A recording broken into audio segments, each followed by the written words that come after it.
Assalamualaikum warahmatullahi wabarakatuh. Izin memperkenalkan diri, nama saya Lutfia Rizky Yuniarti dengan NPM 2013-05-3092 dari kelas 4B PGSD Angkatan 2020. Di sini saya akan membahas tentang pendidikan inklusi, yaitu salah satu kategori anak luar biasa, yaitu tentang tunagrahita atau anak yang memiliki IQ di bawah rata-rata. IQ atau singkatan dari Intelligent Quotient dianggap sebagai patokan kecerdasan seseorang yang berkaitan dengan logika kognitif. Seseorang anak memiliki IQ yang berbeda-beda. Beberapa di antaranya memiliki IQ yang tidak terlalu besar, sehingga dianggap sebagai tunagrahita. Nah, tunagrahita adalah istilah dalam Indonesia yang menggambarkan seseorang dengan keterbatasan intelektual atau intellectual disability. Nah, dilansir dari Special Olympic, tunagrahita atau keterbatasan intelektual adalah istilah yang digunakan ketika seseorang memiliki keterbatasan tertentu dalam fungsi dan keterampilan kognitif, termasuk komunikasi, keterampilan sosial, dan perawatan diri. Nah, masalah-masalah yang bisa menyebabkan seorang anak menderita tunagrahita. Yang pertama adalah kondisi genetik ya. Jadi, tunagrahita dapat disebabkan oleh kondisi genetik yang diwariskan orang tua ataupun mutasi yang terjadi saat peluruhan gamet. Nah, kondisi genetik yang dapat menyebabkan tunagrahita adalah Down syndrome, Fragile X syndrome, dan juga phenylketonuria. Nah, yang kedua adalah masalah saat kehamilan. Tunagrahita dapat terjadi pada janin yang awalnya sehat dalam perut ibu. Hal tersebut dipicu oleh hal-hal yang mengganggu perkembangan janin. Di antaranya yaitu adalah malnutrisi, infeksi, preeklamsia, serta penggunaan alkohol, narkoba, dan obat-obatan tertentu. Yang ketiga, masalah saat melahirkan. Dilansir dari WebMD, tunagrahita dapat terjadi jika bayi kekurangan oksigen saat melahirkan atau lahir prematur.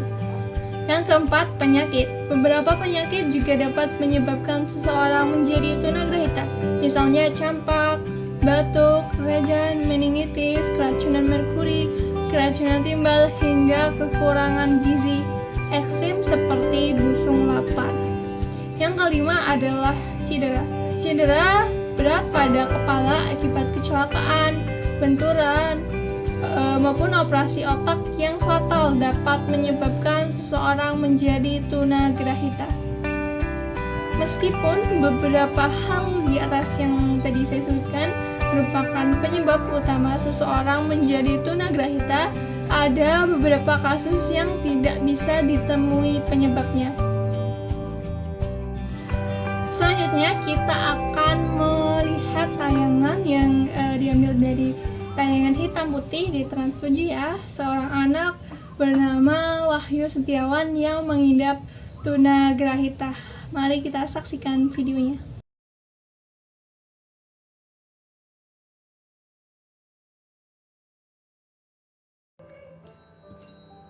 Kita udah sampai, Wahyu. Coba sini, hati-hati turunnya. Aku pegangin, aku miringin ya. Nah, assalamualaikum gitu. Bilang assalamualaikum baru pulang sekolah. Salam sama Mas Dedi. Sana, maju ke depan. Tepuk tangan buat Wahyu.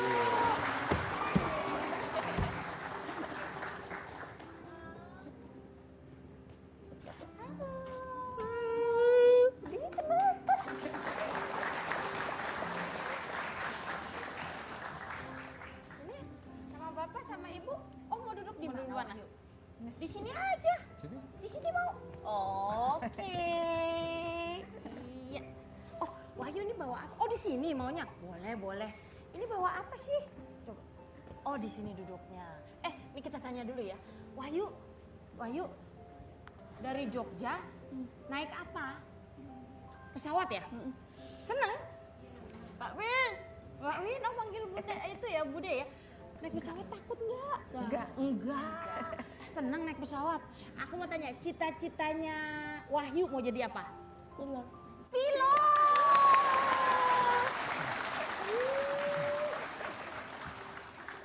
Aduh, tadi manggil siapa itu, Oki? Tadi itu panggil Bude ya? Namanya siapa? Bude? Wit. Bude Wit. Kita panggil aja kalau gitu ya. Ini Kak ada Win. Bude Win, silahkan.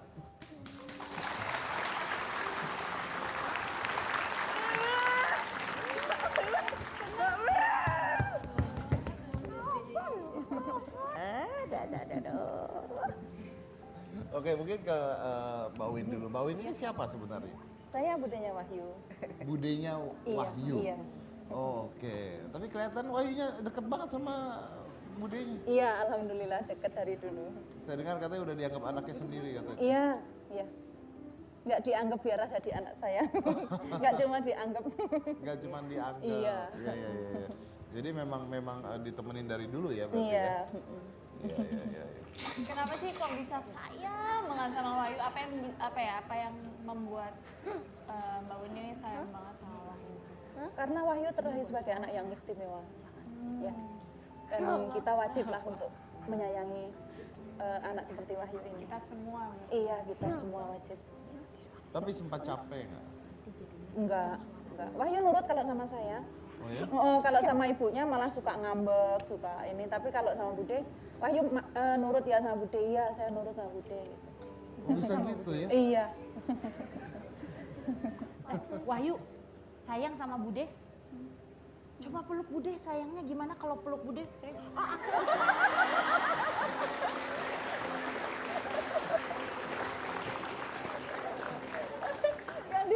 Kalau sayangnya Bude gimana? Kalau sayang sama Bude gimana sayangnya? Sini. Maju ke depan. Sayangnya gimana sama Bude? Coba maju. Aduh, sayangnya gimana sama Bude? Sayang Bude. Bude, sayang.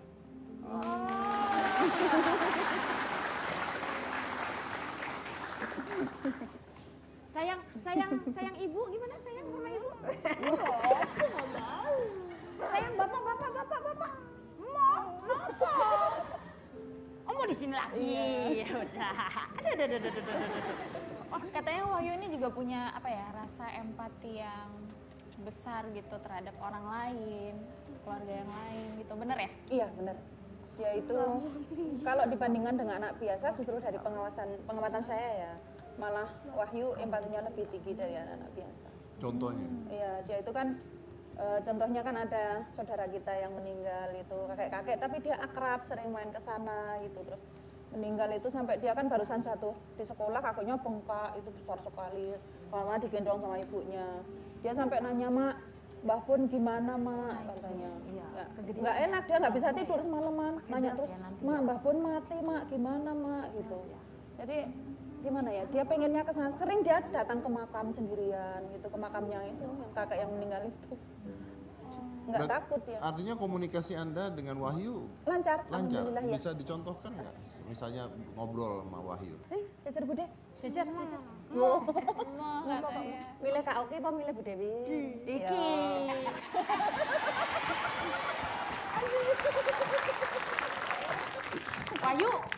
Wahyu.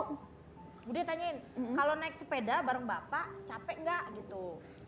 Yuk. Yuk. Nek mangkat sekolah maunya bapak kayak kesel ra. Kesel.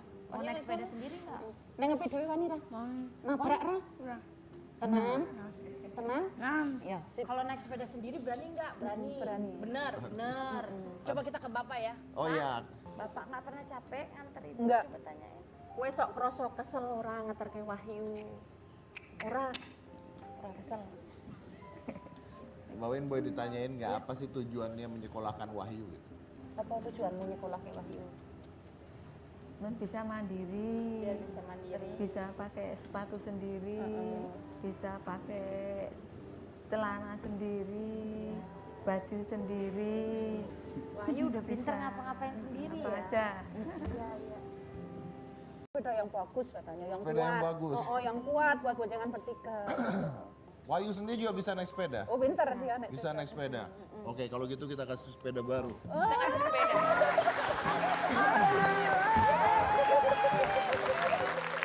Yang apa Yu? Suka nggak? Ngatur apa? Bisa naiknya? Pelan-pelan, pelan-pelan Le, pelan-pelan Le. Ih, keren.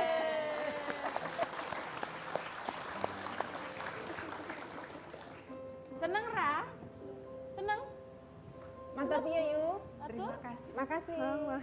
kasih. Kita juga punya sepeda ontel baru buat contoh orang tua yang tetap berjuang apapun keadaan anaknya, bagaimanapun keadaan keluarganya, tapi tetap berjuang untuk masa depan anaknya. Kita ada bungkusan isi tas sepatu juga buat Wahyu, Ki. Wah, Wahyu, ada lagi hadiahnya mau? Mau. Wahyu, Nih, ambil deh Om Deddy. Alhamdulillah. Terima kasih. Terima kasih. Ada lagi, ada lagi. buat sekolah kamu nanti. Mau dipakai? Yang semangat ya sekolahnya ya. Semangat.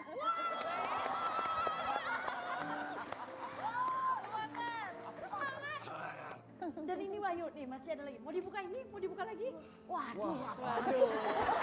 Rasa dilempar piye toh? Coba bukanya pelan-pelan, pelan-pelan bukanya. Pelan-pelan bukanya. Wah, apa ini? Apa itu? Apa sih ini hadiahnya? Coba pelan-pelan, pelan-pelan. Wah.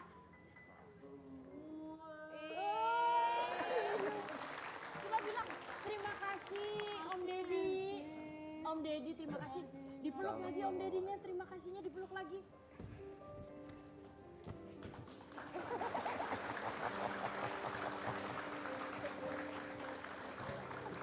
Sekolah yang bener ya. Siap. Oke. Setelah melihat video Wahyu tadi, kita bisa nih melihat ciri-ciri penyakit tunagrahita yang diderita oleh Wahyu. Yang pertama, dia mengalami kesulitan dalam berbicara ya. Jadi dia di usia 13 tahun dia mengalami kesulitan berbicara. Selanjutnya dia mengalami kesulitan saat berjalan, memang harus pelan dan sering terjatuh juga. Selanjutnya kesulitan agak memahami ucapan dari orang lain. Nah selanjutnya dari orang lain memang tidak beberapa dia akan mudah diatur dengan orang-orang yang sudah akrab dengan dia. Lalu dia juga walaupun memiliki kekurangan seperti tadi, dia juga anaknya tetap semangat ya. Jadi banyak nilai yang bisa kita ambil dari kisah Wahyu Setiawan tadi. Nah, ciri-ciri tunagrahita itu sendiri dapat dilihat sebagai berikut. Yang pertama, duduk, berguling, merangkak, dan berjalan lebih lambat dari anak seusianya. Lalu yang selanjutnya, dia berbicaranya terlambat daripada anak seusianya atau mengalami kesulitan berbicara. Yang selanjutnya yang ketiga adalah kesulitan mengingat sesuatu. Jadi ketika diajarkan sesuatu dia akan mudah lupa ya. Selanjutnya kesulitan memahami aturan sosial. Lalu yang selanjutnya kesulitan memecahkan masalah. Kesulitan berpikir logis. Jadi mungkin agak susah ya untuk diajak berpikir logis. Lalu selanjutnya adalah gangguan keterampilan motorik sehingga sulit melakukan hal dasar seperti mengganti baju, pergi ke toilet, dan juga makan. Jadi hal-hal dasar mungkin agak mengalami kesulitan ya. Yang selanjutnya yaitu mengalami gangguan kecemasan. Jadi si anak akan mudah cemas ya, mudah was-was, mudah khawatir, dan was-was terhadap orang yang belum dikenal. Yang selanjutnya adalah masalah perilaku seperti emosi yang meledak-ledak ya. Jadi mungkin akan sering tantrum.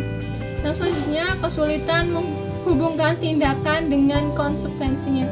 Jadi dia tidak tahu apa nih tindakan yang dilakukan dan konsekuensi yang akan dia dapat dari perbuatan yang dia lakukan. Nah selanjutnya adalah cara mengatasi anak tunagrahita. Jika mendapat anak dengan ciri-ciri tunagrahita maka dapat dilakukan diagnosis. Nah diagnosis tersebut biasanya berupa wawancara dengan orang tua, observasi terhadap anak, dan pengujian kecerdasan kognitif, serta perilaku adaptif serta sosial pada anak. Nah, untuk mengatasi seseorang dengan tunagrahita dibutuhkan pengetahuan yang mumpuni tentang kondisi keterbatasan intelektual anak tersebut. Nah, orang tua juga bisa meminta bantuan dengan tim profesional untuk merencanakan pendidikan anak tunagrahita sesuai dengan kebutuhan individunya. Mempelajari hal tentang tunagrahita mendorong kemandirian anak, melibatkan anak dalam berbagai kegiatan, menyekolahkan anak sesuai kebutuhan khususnya, dan berdiskusi sesama orang tua dengan anak tunagrahita adalah sesuatu yang diperlukan. Hal tersebut dengan tujuan tunagrahita dapat tumbuh dengan mandiri dan menjalani kehidupan sosial.